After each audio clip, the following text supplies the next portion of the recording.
नमस्कार, एमपीआरटी न्यूज़ में आपका स्वागत है। मैं हूं आपके साथ अनिल विश्वकर्मा। चाय की चर्चा में हम हर बार एक नई शख्सियत को आपके सामने लेकर आ रहे हैं। इस बार जिसे हम लेकर आ रहे हैं वो एक निहायत युवा चेहरा है और ऐसे युवा इस समय पूरे देश में छाए हुए हैं। वैसे भी आपको बता दें कि पूरा देश युवाओं का प्रतिनिधित्व करता है और आज हमारे बीच एक ऐसा ही युवा चेहरा है। बहुत ही कम उम्र में उन्होंने काफ़ी बड़ा मुकाम हासिल किया है। मैं आमंत्रित कर रहा हूं अंकिता दुबे का। तो अंकिता दुबे जी, आपका हमारे स्टूडियो में बहुत बहुत स्वागत है। नमस्कार अनिल जी, सबसे पहले तो बहुत बहुत धन्यवाद मुझे इस चैनल में आमंत्रण देने के लिए। मैं आपका तहे दिल से शुक्रगुजार हूँ कि आपने मुझे इस चैनल के माध्यम से मेरे टैलेंट, मेरे आर्ट को लोगों तक पहुँचाने का मौका दिया। जो है आपके सोशल मीडिया पर छाए हुए हैं, तो चलिए हम बातों का सिलसिला शुरू करते हैं। और सबसे पहले ये जानना चाहते हैं, पहली बात तो बहुत कम उम्र है, फिर भी हम जानना चाहते हैं कि आपका जन्म स्थान कहाँ है और आपकी फैमिली में कौन कौन लोग हैं। बिल्कुल जी, मेरा जन्म जो है वो धनबाद झारखंड में हुआ है और मेरे परिवार में मेरे पापा हैं, मम्मी है और एक छोटा भाई है। छोटा भाई अभी इंजीनियरिंग की पढ़ाई कर रहा है, मम्मी होम मेकर हैं और पापा मॉजर पेयर पावर प्लांट में काम करते हैं। नहीं, मेरा एजुकेशन जो है वो पूरा का पूरा मध्य प्रदेश से ही हुआ है। पहले मैं सीधी में थी, फिर वहाँ से अनूपपुर आई, फिर मैं भोपाल चली गई आगे की कॉलेज स्टडीज़ के लिए। बस मेरा जन्म झारखंड में हुआ, बाकी मेरी पूरी पढ़ाई मध्य प्रदेश भोपाल में ही चल रही है। बहुत लगाव होगा, किस समय लगा? म्यूज़िक में मेरा जो रुचि है वो करीबन जब मैं 5 साल की थी तब से था, लेकिन उस समय ना मैंने सीखना शुरू किया। बट उतना बचपन में क्या रहता है, बचपन में खेल वेल में हम इतने घुले मिले रहते हैं कि हम अपने टैलेंट पे उतना ध्यान नहीं देते हैं। फिर जब मैं कॉलेज में मैं आई और जब मुझे बोला गया कि अंकिता आप परफॉर्मेंस दो, मैंने 1 परफॉर्मेंस दी, 2 परफॉर्मेंस दी, तब मुझे जो लोगों के द्वारा फीडबैक मिला उससे मुझे समझ में आया कि नहीं, मुझ में वाकई कोई टैलेंट है और मुझे इस पे मेहनत करनी चाहिए, तो मैं काफ़ी अच्छा मुकाम हासिल करूँगी। तो मैंने बस तब से जी, मैं हारमोनियम, पियानो और यूकुलेले प्ले करती हूँ। 3 इंस्ट्रूमेंट्स प्ले करती हूँ। मैं पूछना चाहूँगा कि बहुत सारे गाने हैं, बहुत सारे संगीतकार हैं, बहुत सारे सिंगर्स हैं, कोई ऐसा है जिसको आप ज़्यादा फॉलो करते हैं? जी जी, अगर सिंगिंग कैटेगरी में मैं 2 चीज़ों में डिवाइड करके आपको बताना चाहूँगी। अगर मैं सिंगर्स में देखूँ तो मुझे श्रेया घोषाल, लता दी, आशा भोसले जी, ये बहुत ही पसंद है। और अगर मैं म्यूज़िक प्रोडक्शन के बेसिस पे अगर मैं आपको बताऊं तो मुझे AR रहमान सर का म्यूज़िक, अमित त्रिवेदी सर का म्यूज़िक, प्रीतम दा सर का म्यूज़िक बहुत ही ज़्यादा पसंद है। आपका फैमिली बैकग्राउंड रहा होगा या कुछ लोग और भी आपके सीखते रहे होंगे या अच्छा गाते बजाते रहेंगे, तो उनसे इंस्पायर्ड नहीं कि अलग से कुछ हुआ? मेरी फैमिली में कोई भी म्यूज़िकल बैकग्राउंड से नहीं है, तो इसीलिए हमेशा फैमिली में ये रहता है कि मैं ही एक हूँ जो म्यूज़िक की चीज़ों में इतनी मतलब आगे जा रही हूँ। कोई भी नहीं, सब जो है वो सर्विस में ही है। से आपका करियर शुरू हुआ है, तो मैं आपसे और भी बात करूंगा। मैं रुक रहा हूँ छोटे से ब्रेक के लिए। दर्शकों कहीं जाइएगा नहीं, अंकिता के साथ हम और भी बड़ी बातें करेंगे। रुक रहे हैं हम छोटे से ब्रेक के लिए। देश प्रारंभ विवेकानंद पैरामेडिकल कॉलेज शहडोल संचालित पाठ्यक्रम DMLT, BMLT, D फार्मा एवं OT टेक्नीशियन। संपर्क करें Barh Ganga road, SS motors campus, Shahdol, Madhya Pradesh. तो दर्शकों, मैं आपसे बात कर रहा था और हमारे साथ है जुड़ी हुई हैं अंकिता दुबे, एक बहुत ही नया चेहरा। तो अंकिता, क्यों ना इससे पहले कि मैं आपसे बात करूं, एक दर्शकों को आपका एक बहुत अच्छा एल्बम आया है, पहले भी आ चुका है, तो मैं उसको दर्शकों को दिखाना चाहता हूं, उसके बाद फिर मैं आपसे बात करता हूं। बिल्कुल बिल्कुल, आपका क्या कहना है? चलिए दर्शकों, तो देखिए पहले ये एल्बम, और बहुत ही सुंदर गाना है, बहुत ही प्यारा गाना है, उसमें अंकिता ने बहुत अच्छा काम किया है। पहले इसे देख लेते हैं, उसके बाद फिर बात करते हैं।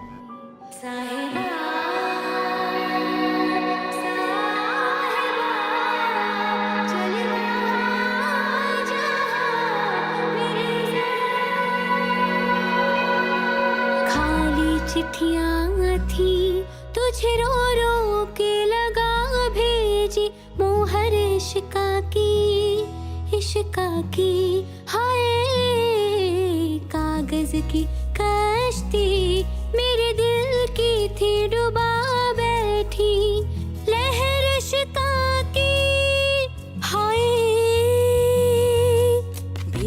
मेरे दिल की ये धुन करता दलीली तू सुन, आए न तू ही पहचाने न जो हूँ मैं, माने न नाज नबी तू बन नबी।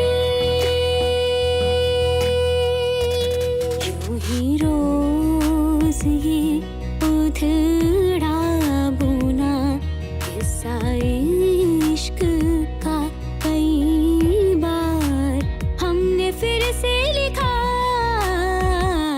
साहिबा साहिबा चल वहाँ जहाँ मिर्ज़ा, साहिबा साहिबा चल वहाँ जहाँ मिर्ज़ा।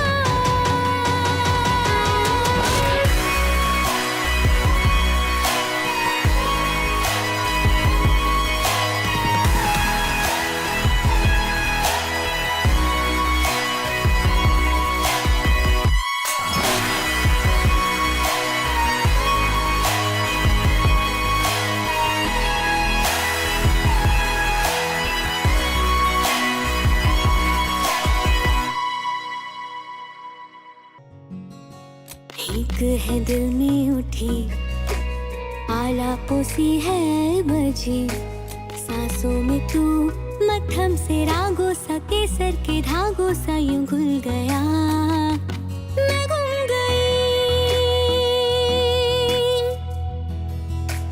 दिल पे धुंधला सा सलेटी रंग कैसा चढ़ा,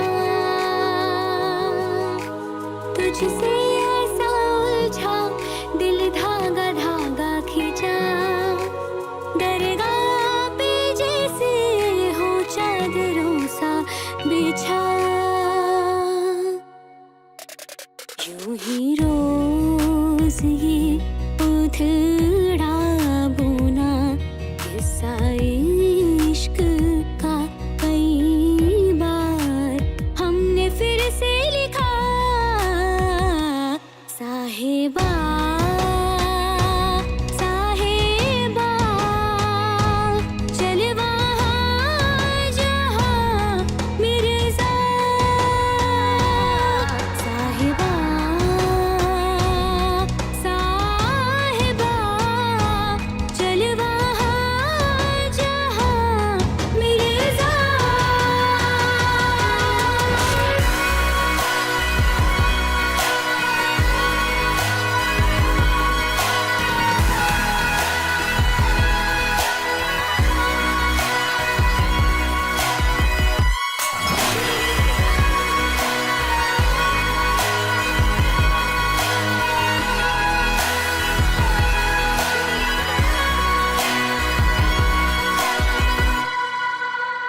तो दर्शकों, आप देख रहे थे ये एल्बम। और अंकिता, मैं आपसे फिर बात करना चाहूँगा कि जैसे बहुत सारे न्यू कमर्स इस समय आ रहे हैं, इस तरह के प्लेटफॉर्म पे आ रहे हैं, म्यूज़िक चैनल पे आ रहे हैं, बहुत सारे इंडियन आइडल जैसे प्रोग्राम आ रहे हैं, तो न्यू कमर्स, जबकि इतनी भीड़ है सिंगर्स की और प्रोडक्शन में सब बहुत भीड़ है, तो न्यू कमर्स के लिए अभी कितना स्कोप मेरा आप ये मानना है कि पहले की बजाय आज के टाइम में न्यू कमर्स के लिए स्कोप काफ़ी बढ़ गया है, क्योंकि इंडिपेंडेंट म्यूज़िक का दौर पहले बिल्कुल भी नहीं था। अब इंडिपेंडेंट म्यूजिशियंस आगे आ रहे हैं, इंडी म्यूजिक आ रहा है, लोग अपने खुद के बैंड बना रहे हैं, अपने खुद की कॉम्पोजिशंस खुद रिलीज़ कर रहे हैं, जो कि बाद में हिट हो रही है, तो उनको काफ़ी अच्छा प्लेटफॉर्म मिल रहा है। तो मैं ये जो वर्ड आपने यूज़ किया इंडी म्यूजिक, इसके बारे में थोड़ा सा बताइए। क्या है, ये इंडिपेंडेंट आर्टिस्ट के लिए प्लेटफॉर्म तैयार किया गया है। जैसे कि मुझे अगर अपनी सॉन्ग को रिलीज़ करना है, तो मुझे उसके लिए ज़रूरी नहीं है कि किसी एल्बम में या किसी मूवी में प्लेबैक करना पड़ेगा। मैं उस सॉन्ग को खुद गाकर, खुद प्रोड्यूस करके, खुद पूरी चीज़ें तैयार करके उसको एक प्लेटफॉर्म पे रिलीज़ कर सकती हूँ। सारे जितने भी म्यूज़िकल प्लेटफॉर्म्स आप देखते होंगे, सावन, यूट्यूब, गाना, इन सब पे मैं इंडिपेंडेंटली उस चीज़ों को प्रमोट कर सकती हूँ। बहुत अच्छा है, बहुत अच्छा। तो ये जो म्यूज़िक का आपका शौक था, उसके लिए आपने कोई डिप्लोमा कोर्स या कोई जी मुझे सीखते हुए 3-3.5 साल हो गए हैं, और मैं अभी भी भोपाल में मिस्टर शैलेंद्र सैनी जी से म्यूज़िक की तालीम ले रही हूँ, और अभी आगे भी लेती रहूँगी। आगे भी करते रहेंगी। तो ये सबसे बड़ी बात है कि जब आप ये म्यूज़िक की कोशिश कर रही हैं या म्यूज़िक में अपना कैरियर बनाने की बात कर रही हैं, मेरे ख्याल से ये बात सही होगी कि आप म्यूज़िक में कैरियर बनाना चाहते हैं। तो इसके पीछे कई, क्योंकि पेरेंट्स का ये मानना होता है कि हमारे बच्चे कोई सिविल सर्विसेज में जाए, बड़े डॉक्टर्स बने, इंजीनियर्स बने, या इस तरह की कोई पोस्ट में जाएं, बड़े बड़े कंपनीज़ में काम करें। ऐसे वक्त में आप म्यूज़िक में अपना कैरियर बनाना चाहती हो, तो आपके पेरेंट्स या फैमिली से आपको कितना सपोर्ट मिल रहा है? क्या इसके लिए तो मैं भगवान के को बहुत तहे दिल से शुक्रगुजार हूँ, क्योंकि आज तक कभी भी पेरेंट्स ने म्यूज़िक में आगे बढ़ने के लिए किसी चीज़ के लिए मना नहीं किया। वो हमेशा बल्कि मुझे यही चीज़ बताते हैं कि तुम ये करो तो तुम्हें इससे और अच्छी चीज़ें समझ आएंगी, ये करो इससे और अच्छी चीज़ें समझ आएंगी। कभी भी उनके साइड से ऐसा ये नहीं हुआ कि नहीं, म्यूज़िक के अलावा भी तुम्हें और चीज़ों पे ध्यान देना चाहिए, इसमें करियर नहीं है या लाइफ तुम्हारी पूरी इसमें सेफ नहीं रहेगी, तुम और चीज़ों पे ध्यान दो। वो हमेशा, अगर उन्हें पता है कि मैं म्यूज़िक में आगे हूँ, तो वो मुझे उसके लिए हमेशा सपोर्ट करते हैं। बहुत अच्छी बात है। तो अभी जो आप काम कर रहे हैं, इसमें कोई ऐसा नया प्रोजेक्ट पर काम कर रही हैं, कोई नया एल्बम या प्राइवेट एल्बम, कुछ भी ऐसा आपका आने वाला हो उसके बारे में? अभी हम काम कर रहे हैं अपने एल्बम पर। अगर अभी लॉकडाउन का सिचुएशन नहीं होता तो शायद हम और भी अपने सॉन्ग्स रिलीज़ कर दिए होते, बट वही लॉकडाउन के कारण चीज़ें काफ़ी रुक गई। तो अभी बस उस पर वोकल्स पे ही काम चल रहा है, उसके म्यूज़िक प्रोडक्शन पे, उसके वोकल्स पे। जैसे ही चीज़ें धीरे धीरे नॉर्मल होंगी, फिर हम उसका शूट स्टार्ट करके बाय एंड ऑफ दिसंबर उसको शायद रिलीज़ कर देंगे। पहले बहुत बहुत बधाई हो, आपके अग्रिम बधाई है, और आप बहुत अच्छा प्लेटफॉर्म लेकर और बहुत बड़े बैनर पे आप इसको रिलीज़ कर पाएँ। और हमारे लिए तो बहुत सौभाग्य की बात होगी कि जब कभी आप हमें बोलेंगी तो हम अपने इस प्लेटफॉर्म पर आपको आपके उस गाने को ज़रूर दिखाएंगे। दर्शकों ध्यान रखिएगा, जैसे ही ये गाना रिलीज़ होगा हमारे प्लेटफॉर्म पर हम उसको ज़रूर दिखाएंगे। अंकिता जी, आप हमारा सहयोग ज़रूर करेंगे, मुझे आशा है। Thank you. तो एक और ये गाना देख लेते हैं, और मैं आपको दर्शकों, ये उनका ही एक और एल्बम का गाना है और बहुत ही शानदार है। उसमें आपकी शूटिंग की जो क्वालिटी है और साथ में सिंगिंग की है, साथ में आपका परफॉर्मेंस जो है वो भी मैंने देखा है, वो बहुत ही अच्छा है। दर्शकों इसको देखिए, और वहीं पर हम इसके बाद एक छोटा सा ब्रेक लेंगे, और ब्रेक लेने के बाद फिर से मिलेंगे। आप कहीं जाइएगा नहीं, देखिए ये एल्बम। मैं कौन हूँ, एक ऐब हूँ, पर आज़ाद परिंदों की तरह। तुम सब शख्स वो जो गर्त में गिरे, इस दर्द के मुसाफिर तुम कहाँ। भले मैं पाप बेहिसाब कर तेरे सपनों का हिसाब रखूं, तुझ पे आने वाली बंदिशों को मैं तो राह करूं। ना वो मर्द ना उन्हें मर्दानगी का वास्ता, मेरा काम इज्जत देना बेहिसाब करूं। ये शब्द है मेरे जो चुपते उनके कानों में, वो तुझको है समझे जैसे मान है खाने की। इज्जत है तेरी वो खाक घराने के, जा जाके वो त्यागते ये ख्वाब हराने के। हाँ ये नारी कामाख्या भवानी, इनको पूछ ले कैसे करे भक्ति, माँ बहनों से पूछ ले कैसी है तेरी खुद गर्ज से देख। तू गिर गया है कैसी दलदलों में, खुद को देख ले। ये बाप है जो साफ है, नारी गिरती बंदिशों में तू करता इंसाफ है। ये बाप है, नारी गिरती बंदिशों में तू करता इंसाफ है। तो दर्शकों, अभी आपने देखा ये सॉन्ग, और ज़रूर हमारे कमेंट बॉक्स पर इस पर अपनी प्रतिक्रिया ज़रूर दीजिए। और अंकिता, मैं आपसे बात कर रहा था कि सिंगिंग क्वालिटी की अगर बात की जाए तो किस तरह की क्वालिटी के सॉन्ग्स आप ज़्यादा गाना मैं पसंद किसी एक पर्टिकुलर क्वालिटी पे नहीं जाती हूँ, लेकिन हाँ, मैं म्यूज़िक और गायक की जो है उसमें जो शब्द यूज़ हुए हैं वो कैसे हैं, मैं उसको बहुत ध्यान देती हूँ। तो अगर वो मेरे दिल को छू रहे हैं, मुझे उसमें एक रॉ चीज़ दिख रही है, मुझे इसमें वो चीज़ नहीं दिख रही है कि वो काफ़ी ज़्यादा प्रोसेस्ड है, तो मैं उस गाने के प्रति काफ़ी अट्रैक्ट होती हूँ, और मैं उस गाने को फिर अपनी पूरी कोशिश करती हूँ कि मैं भी उसका 1 या 2% तैयार कर पाऊँ। अब एक चीज़ ये पूछ रहा हूँ, जब दर्शकों को भी मैंने बताया था कि जब ज़्यादातर सिंगर्स हाई ऑक्टेव पर गाने गा रहे हैं और काफ़ी लोगों की भीड़ है, अभी धीरे धीरे चेंज हो रहा है पैटर्न, और उस समय आप मिडिल ऑक्टेव पे ज़्यादा गा रहे हैं, तो इस पे आपको कितना काम करने पर कैसा मज़ा आ रहा है, या अच्छा लग रहा है, या आपने एक नया ट्रेंड बनाया? एक ट्रेंड सोचकर तो नहीं बनाया, लेकिन हाँ, मैंने तीनों ऑक्टेव में गाया। मैंने हाई में भी गाया, मैंने अपने वोकल को सुना। मुझे ऐसा लगा कि मेरे माइंड में हमेशा से ये चीज़ थी कि मैं कभी किसी सिंगर को कॉपी नहीं करूँगी।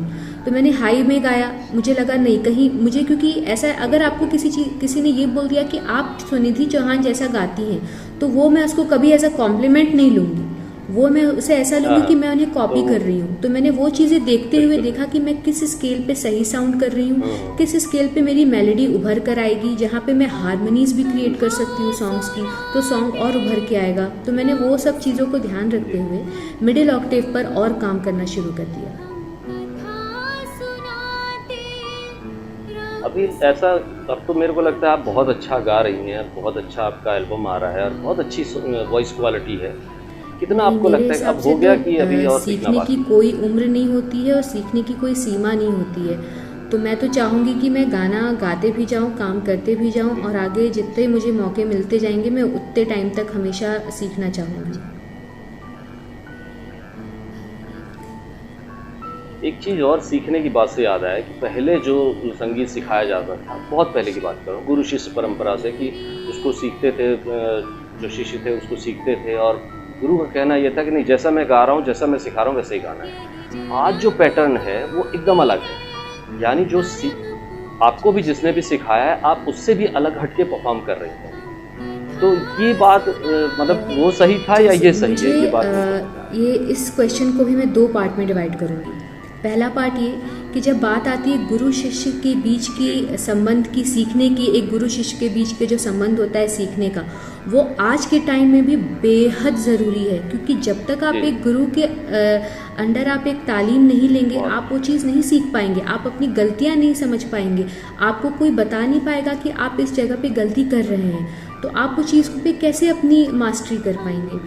और रही बात दूसरी कि जो गुरु शिष्य की परंपरा के बाद हम उन चीज़ों को सीखकर उसको और मॉडर्नाइज कर रहे हैं, तो वो जो चीज़ है वो मुझे कहीं ना कहीं सही लगती है कि हम उस चीज़ को सीख रहे हैं, और जो हमने सीखा है हम उसी को यूज़ करते हुए देख रहे हैं कि हम उसमें और क्या इम्प्रोवाइजेशन कर सकते हैं, हम उसमें और क्या वेरिएशन ला के उस चीज़ को और खूबसूरत बना सकते हैं। तो इन दोनों चीज़ में मैं यही कहना चाहूँगी कि अगर आपको म्यूज़िक में जाना है, आपने ये माइंडसेट किया हुआ है कि आपको म्यूज़िक में करियर बनाना है, तो यूट्यूब वगैरह से बिल्कुल सीखिए, मैं उसके अगेंस्ट में नहीं हूँ, लेकिन सबसे पहले आप एक अच्छे गुरु से तालीम लीजिए, क्योंकि वो फेस टू फेस सीखना बहुत ज़रूरी है इस फील्ड में। हर एक बारीक चीज़ को आपको समझा देता है कहाँ पर, और हमारी गलतियों को, जो खासकर जो हम बहुत बारीक गलतियाँ करते हैं, वो बता देता है। बहुत अच्छी बात है। तो अब मैं अंतिम पड़ाव पर हूँ, क्योंकि हमारे पास समय कम है। जो युवा पीढ़ी आपको देख रही है इस समय, आपके जैसे न्यू कमर्स हैं, उनके लिए क्या संदेश देना चाहिए, क्या कहना चाहिए? म्यूज़िक में करियर बनाना चाह रहे हैं, उन्हें मैं 3 चीज़ें बोलना चाहूँगी। 3 रूल है म्यूज़िक में। पहला, एक अच्छा गुरु, दूसरा एक अच्छा रियाज, और तीसरा उस रियाज को लेकर के कंसिस्टेंसी मेंटेन रखना। अगर आप ये तीनों चीज़ों को हमेशा फॉलो करेंगे तो 5 साल, 6 साल, 10 साल, कोई भी चीज़ किसी को आसानी से नहीं मिलती। मेहनत करेंगे तो उसका फल ज़रूर दिखेगा, तो वो आपको उसके बाद ज़रूर दिखेगा। और दूसरा, जो युवा पीढ़ी मुझे देख रही है, मुझे इतना सपोर्ट कर रही है, मैं उनको दिल से थैंक यू बोलना चाहूँगी, क्योंकि उनके ही प्यार की वजह से मैं हमेशा मोटिवेट होती हूँ कि मैं अच्छे से अच्छी चीज़ें लोगों तक पहुँचाऊँ।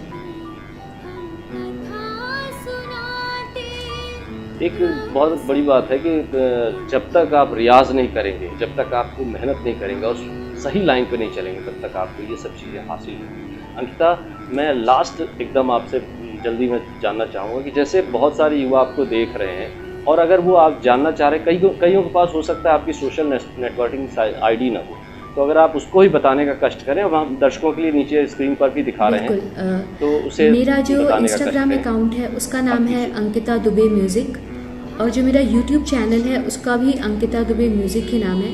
तो जो भी मेरे गाने सुनना चाहते हैं या मुझसे बात भी करना चाहते हैं म्यूज़िक से रिलेटेड, वो मुझे बिल्कुल इन दोनों प्लेटफॉर्म्स पे मैसेज कर सकते हैं। बहुत बहुत बहुत बहुत धन्यवाद अंकिता जी। मैं एक चीज़ दर्शकों आपको बता दूं कि चाहे उम्र छोटी हो चाहे बड़ी हो, लगन और मेहनत और एक सही दिशा में काम करने की ज़रूरत है। अंकिता का आप उदाहरण लीजिए, इतनी कम उम्र में उन्होंने इतना बड़ा काम किया है और मेरी दिल से उनको दुआ है और आप सभी की दुआएं लगेंगी और एक दिन वो आपको बड़े प्लेटफॉर्म पर मिलेंगी। अंकिता, थैंक यू बहुत सो बहुत मच धन्यवाद अनिल जी, हमसे मुझे जुड़ने के लिए। यहाँ बहुत पे बहुत आमंत्रण धन्यवाद। देने के लिए मुझे भी बहुत ही अच्छा लगा अपनी बातें आपसे शेयर करके। Thank you so much. ठीक है, फिर से दर्शकों बहुत बहुत धन्यवाद आप सभी का और कमेंट्स जरूर करिए अंकिता के लिए, इस चैनल के लिए और इस प्रोग्राम के लिए। हम फिर मिलेंगे एक नई शख्सियत के साथ, तब तक के लिए नमस्कार, धन्यवाद।